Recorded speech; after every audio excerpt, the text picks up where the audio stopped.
cérebro humano é um dos órgãos mais complexos que temos em nosso corpo.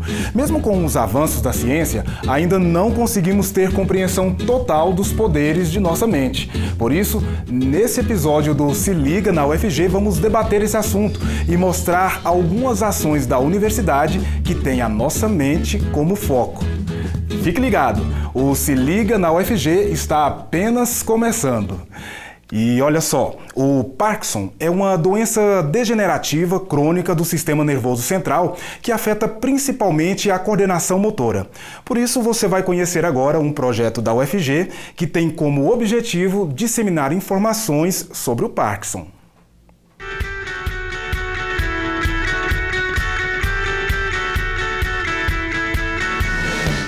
Olá, meu nome é Daniele Anzer, sou coordenadora do projeto Vibrar com Parkinson, projeto de extensão da Universidade Federal de Goiás. A doença de Parkinson é uma doença neurodegenerativa sem cura e que provoca a perda dos movimentos. Por quê? Porque ocorre perda de neurônios dopaminérgicos na região da substância negra, o que acaba comprometendo o movimento dessas pessoas. O projeto Vibrar com Parkinson é um projeto de extensão vinculado à UFG e a universidade tem oferecido anualmente condições para que o projeto possa realizar eventos dedicados a esse público parkinsoniano, que são familiares, pacientes e cuidadores. E desde o início nós viemos crescendo e oferecendo mais informações, trazendo profissionais especializados e capacitados no tratamento da doença. A necessidade de que o paciente se sinta bem constantemente é importante e primordial para o sucesso do tratamento. Olá, eu sou Eduardo Dussek, compositor, cantor e ator.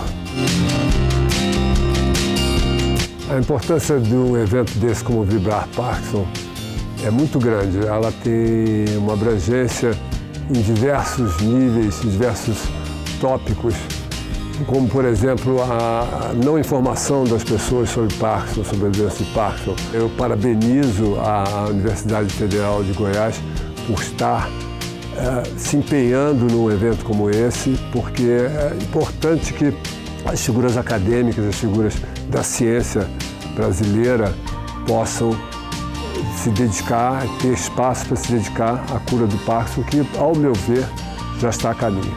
Olá, meu nome é Rafael Montagner, eu sou ator e com muito orgulho sou padrinho do Vibrar com Parkinson há mais de 3 anos. O público é muito carente de informação, então às vezes a pessoa tem Parkinson, não sabe, às vezes o vizinho tem, o pai tem, o tio tem, e Parkinson, ele não é só tremor e só dá na velhice. Então a importância dele é a conscientização para o foco no tratamento e na melhora da qualidade de vida. Nós temos que, pensar no micro-universo para aumentar o nosso macro-universo. É assim que a gente vai conquistando e melhorando não somente a nossa vida, o nosso lado, as nossas coisas, os aspectos gerais da sociedade.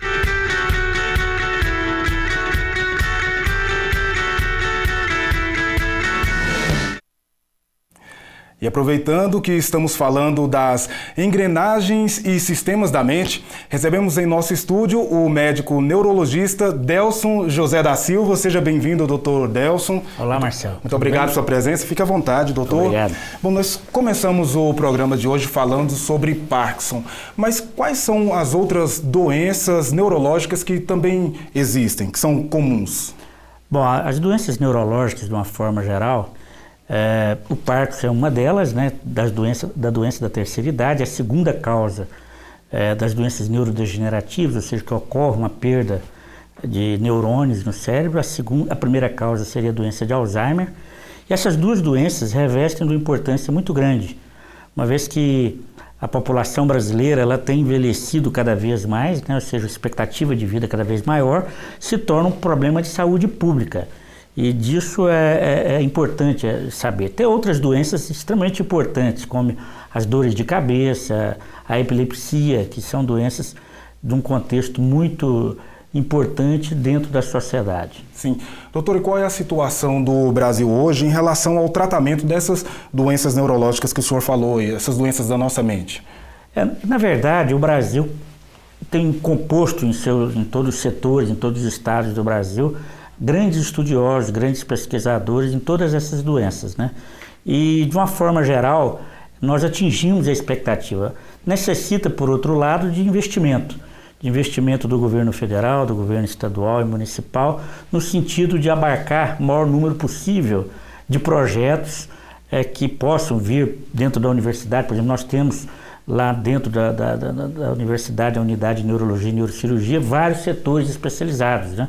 Tanto no atendimento quanto na pesquisa dessas várias doenças neurológicas. Desta forma, eu acho que carece, por um lado, de investimento, ações políticas nesse sentido, mas nós temos pessoal qualificado para poder trabalhar em todos os sentidos as várias doenças neurológicas. O senhor disse aí que o Parkinson é a doença da terceira idade.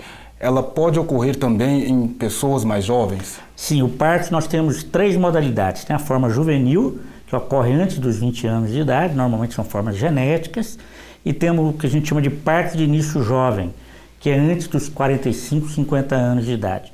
É uma doença que não só tem a doença de Parkinson, mas tem outras doenças que têm parecido com Parkinson, que a gente chama de parkinsonismo, que tem que ser corretamente diagnosticado para o tratamento apropriado. Perfeito. Doutor, a gente já continua essa conversa, porque o Se Liga na UFG vai agora para o intervalo, mas volta rápido. Continue ligado.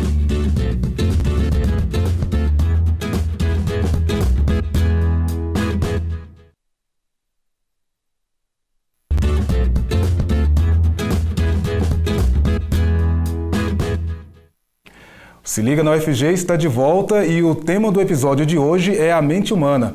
Por isso contamos aqui com a presença do médico neurologista Delson José da Silva. Bom, Dr. Delson, quais são os sinais que indicam o início de uma doença neurológica e o que nós podemos fazer quando nós deparamos com esses sinais em nós mesmos ou nos nossos amigos e familiares? A doença neurológica ela pode vir de forma aguda, né? Ou seja, rapidamente instalada. Por exemplo, um AVC, um derrame, ele pode vir com a perda da força de um lado do corpo, a perda da fala, alteração da consciência. Pode vir também, no caso de epilepsia ou crises convulsivas associado com febre, pensar em meningite.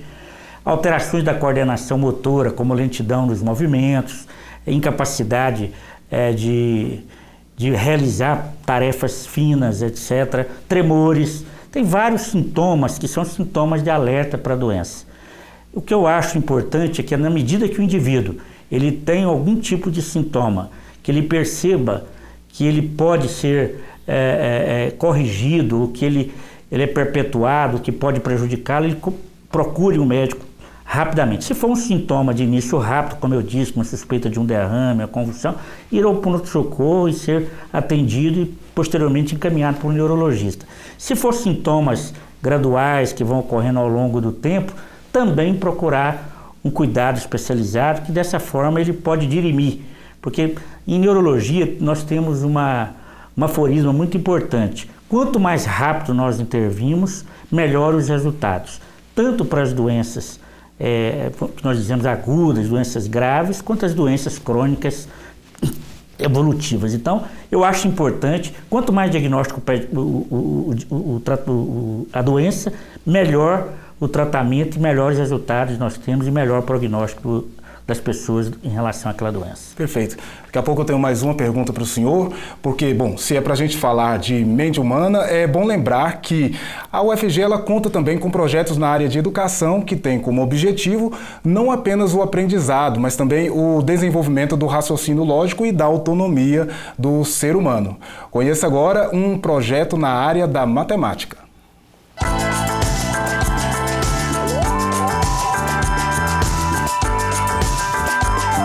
Olá a todos, meu nome é Bruno Holanda, sou professor adjunto na UFG e eu convido todos a conhecer o projeto Ciclos Matemáticos. Bem, o projeto Ciclos Matemáticos é um projeto de extensão da UFG que se propõe a criar eventos semanais, encontros semanais entre os professores da UFG e alunos do ensino fundamental e ensino médio. A nossa proposta é desmistificar aquela ideia de que a matemática é uma coisa chata, inútil e repetitiva, né? Aqui a gente cria um método no qual os alunos podem perceber que a matemática é uma ciência que busca desenvolver a capacidade de raciocínio lógico deles, a criatividade e também estimula muita curiosidade, né? Meu nome é Tariana Camargo, eu sou professora da Educação Básica. Eu entrei no projeto como professora voluntária. Tenho aproveitado muito do projeto, voltando isso para a sala de aula, para buscar essa maior diversão, essa maior diversidade. Meu nome é Vitória Moraes, eu sou estudante. O projeto serve mais para uma diversão e para desenvolver raciocínio, não só para quem quer seguir na área de exatas. Meu nome é Rui André Carvalho Nunes e para mim a importância do projeto Círculos Matemáticos está não só nas aplicações da matemática, mais especificamente na matemática olímpica, mas em todos os lugares. Aqui nós aprendemos a usar o raciocínio lógico e ir além em todas as direções, para usar seu raciocínio lógico em outras matérias, como física e xadrez, que é um esporte que muitas pessoas aqui praticam. Meu nome é Bruno Dumont, eu sou estudante. O projeto ele ajuda você a criar mais um raciocínio, você conseguir criar próprias ideias, não só fazer o que as pessoas ensinam, que ajuda muito no futuro, você conseguir fazer as suas próprias ideias e criar raciocínio para resolver os problemas que você encontrar por aí. O nosso mundo está mudando, né? E cada vez mais é claro que os países que dominam a ciência de ponta são aqueles países que conseguem oferecer uma boa qualidade de vida para a sua população. Quanto mais cedo a gente desenvolver essa capacidade dos alunos de entenderem matemática profundamente, perceberem como é prazeroso estudar, pensar em questões desafiantes, tá? É mais provável que a gente consiga que esses alunos venham para o meio acadêmico, venham poder ajudar a sociedade no futuro.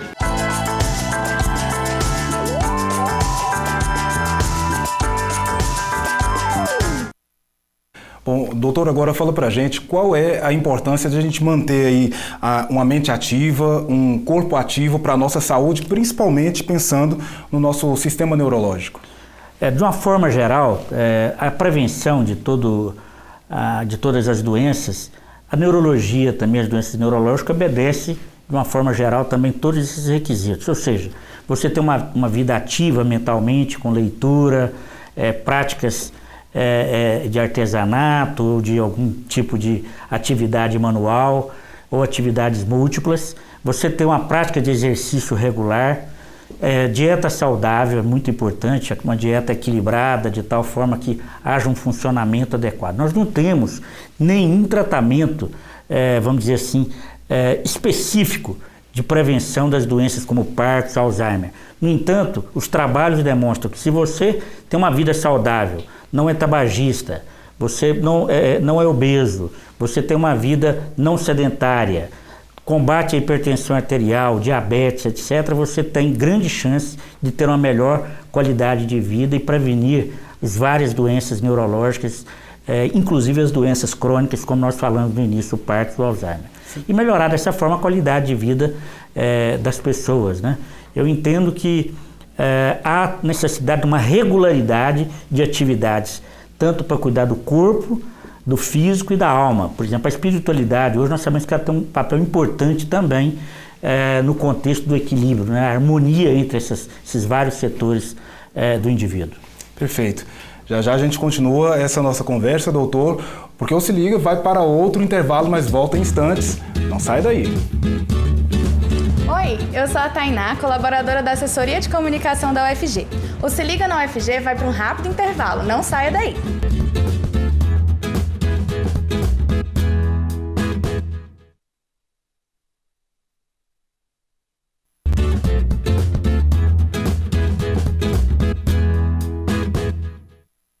Se Liga na UFG está de volta com o médico neurologista Delson José da Silva. Hoje o tema é engrenagens e sistemas da mente. Bom, doutor Delson, a nossa mente, a mente humana, ela ainda é pouco conhecida, e aí eu já queria que o senhor dissesse também o quanto nós temos de pesquisa aqui no Brasil com relação a esse assunto. Como eu disse para você inicialmente, eu vou responder a pergunta de trás para frente, né? Nós temos uma pleiade, uma quantidade de pesquisadores, de pessoas extremamente competentes e que estão trabalhando arduamente em vários setores da neurologia. A nossa faculdade, o UFG, tem bons pesquisadores em São Paulo, nos grandes centros, de uma forma geral, do Sul e mesmo no Nordeste, há grandes pesquisadores estudando, por exemplo, a doença de Parkinson. Nós temos um grupo que estuda a doença em todo o país, reúne regularmente nesse sentido. As doenças infecciosas tropicais que pegam o sistema nervoso central, por exemplo, a dengue é muito estudada, o Zika foi uma grande descoberta do Brasil, na verdade, como um sistema que poderia despertar para a doença, e realmente o foi. Enfim, tem vários exemplos. E realmente ainda temos muito a progredir, muito a caminhar. Muita coisa ainda não foi descoberta. Em relação às pesquisas, várias pesquisas no mundo têm tido sucesso. Algumas doenças raras estão aparecendo novos tratamentos, né? Doenças neuromusculares, as doenças como a esclerose lateral amiotrófica, tem descoberto que é uma doença grave, que é a doença que matou o cientista agora recentemente, né, o Steve Hawking. São doenças que têm sido extremamente pesquisadas, assim como o Parkinson, a esclerose múltipla, o Alzheimer. Deve aparecer uma série de substâncias capazes de combater as proteínas que acumulam e, em última instância, leva à morte do neurônio. Enfim, nós temos realmente progredido e temos a esperança de que no futuro próximo nós tenhamos, talvez não a cura, mas o controle dessas doenças de uma forma mais efetiva. Certo, doutor. E a medicina, ela é o único caminho que a gente tem para se aprofundar aí nessas pesquisas, no conhecimento da nossa mente, ou tem outras áreas que também podem colaborar? A sua pergunta é muito interessante. Hoje em dia, nós demos muita ênfase no tratamento que a gente chama de multiprofissional. São várias áreas da neurociências, né? A psicologia, a fisioterapia, a terapia ocupacional, a fonoaudiologia, nos setores de reabilitação da parte motora, da fala, a musicoterapia. Eu sei que vocês tiveram aqui uma entrevista recentemente com a musicoterapeuta. Enfim, nós temos vários elementos. Hoje é inconcebível você tratar uma doença neurológica, seja ela qual for, sem uma equipe multiprofissional. E é o que tem direcionado os trabalhos no mundo todo. Por exemplo, a doença de Parkinson, por exemplo, é sabido que o exercício físico é o maior preventivo, tanto na evolução da doença ou para as pessoas que não vão ter. Estou tomando ela como exemplo, que é uma área que a gente estuda muito, né? Para vocês terem uma ideia. Então, temos que ter o fisioterapeuta para trabalhar a parte motor, o fonoaudiólogo para trabalhar a parte da fala, o terapeuta ocupacional no dia a dia, no manuseio do dia a dia, a musicoterapia, a reabilitação cognitiva, que é muito importante, né? A cognição das pessoas, o apoio psicoterápico, a enfermagem, enfim, todos os profissionais que cercam, porque o indivíduo é um todo, assim como o tratamento. A medicação, ela tem um papel importantíssimo, mas sem todo esse aparato que cerca as doenças ou o tratamento, realmente não tem os resultados que a gente espera. Quando existe uma doença neurológica que não é tão aguda, como o senhor falou no bloco anterior, as pessoas elas ainda têm um certo receio ou preconceito em procurar tratamento? Existe duas coisas aí. Um pouco é a falta de informação, né? O povo precisa de ser cada vez mais educado no sentido de despertar na procura do médico ou do profissional. O segundo ponto, que existe algumas doenças que são estigmatizantes, né? As pessoas, às vezes, um tremor leve, ele tem vergonha de falar, tem um tremor muito comum, que é o tremor familiar, que existe. Eu estou dando outro exemplo muito típico. Às vezes, uma família que tem uma criança com problema de comportamento neurológico, alterações importantes, ela às vezes tem uma certa reticência, por causa do estigmatismo, de procurar o apoio médico. Mas eu acho que a conjuntura de projetos educacionais, a conscientização da doença e a evolução das pessoas no entendimento das doenças vai ao longo do tempo quebrar toda essa dificuldade de acesso ao bom andamento e o bom tratamento das pessoas. Ok, espero que essa nossa conversa aqui tenha colaborado um pouco com isso, né, doutor? Não, com certeza, eu acho que foi um momento curto, mas foi esclarecedor. As suas perguntas foram muito importantes e obrigado pela oportunidade. Eu que agradeço mais uma vez a sua participação. Espero recebê-lo mais vezes aqui no Se Liga na UFG. Muito obrigado. De nada, estou à disposição. Obrigado, até a próxima. Até a próxima. E olha só, o nosso programa, ele ainda não acabou, viu? Você vai conhecer agora a Valéria Cristina da Silva, que é geógrafa e professora da UFG. Fique com mais um Vida no Campus.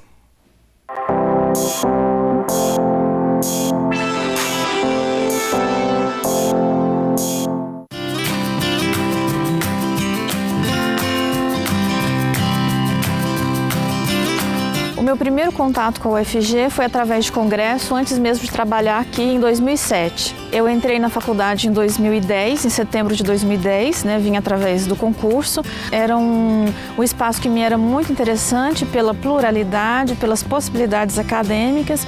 Deu certo de surgir um concurso na minha área para ocupar um cargo de docência, né, um cargo de professora adjunto em geografia para trabalhar com as disciplinas de geografia humana. Comecei a desenvolver projetos, fiz algumas viagens internacionais apresentando trabalhos. Eu apresentei em Portugal, apresentei na França e apresentei em Berlim. Tiveram outros trabalhos aqui também, porque eu coordeno um grupo de estudos, né, vinculado, cadastrado no CNPq, que é o GEIPAT, é o Grupo de Estudos de Imaginário, Paisagem e Transculturalidade.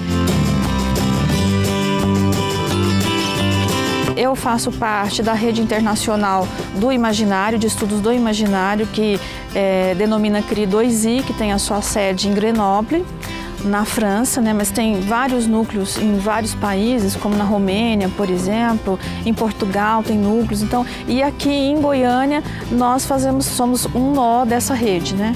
Como o meu trabalho é transdisciplinar, eu não me sinto pertencente só ao IESA. Claro, eu sou vinculada aqui ao IESA e tal, mas eu colaboro na FIC, né? Várias vezes já eu fui convidada na FAV para dar palestras, alguns trabalhos que a gente vai fazer com outros professores. Eu faço parte do conselho do Museu Antropológico também. Então, assim, a UFG, de uma maneira mais alargada, é um ambiente em que eu me sinto muito bem.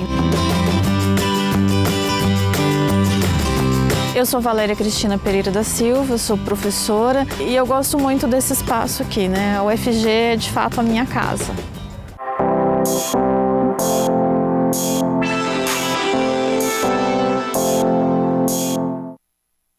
O nosso episódio de hoje vai ficando por aqui, mas você pode continuar ligado na grade de programação da TV UFG. Aproveite também para acessar o nosso site. Lá você encontra diversas informações sobre a nossa programação e também pode curtir as nossas mídias sociais, onde você tem material exclusivo e ainda pode conferir todos os nossos programas gratuitamente. Até a próxima. Tchau.